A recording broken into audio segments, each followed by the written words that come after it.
when we looked at some of these really effective sort of habit studying companies like Target and Walmart that have these enormous data analytics, in the new age of big data crunching with companies like IBM and Google and Amazon increasingly getting more data, does that sort of shift the power from those previously, I guess, habit expert companies, or does it enhance them? I think it enhances them, right? I think what we're seeing is, I mean, obviously we're living through this age of big data, right? You can now buy data analytics almost off the shelf by looking to some company.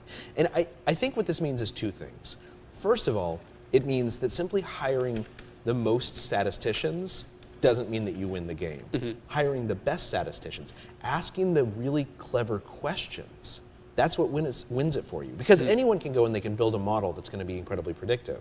So the game now becomes, for companies competing against each other, can I hire the guy or the woman who knows how to ask a really clever question? Because I know that with data analytics, I can answer almost anything now. Right.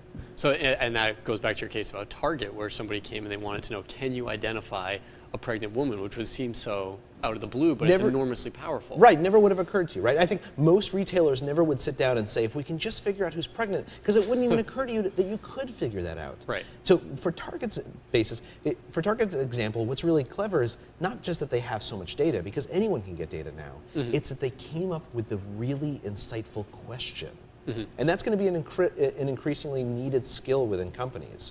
Who can figure out the question ahead of others? Right. So when you're looking at these big data companies, the Amazons, IBMs of the world, it really does still come down to the statisticians managing that data, not necessarily the volume that you have. It's how well you apply it. And now, that being said, volume of data matters, right? Amazon is incredibly successful at data analytics, probably the most successful company on earth at data analytics, in part because they collect so much data from so many disparate sources.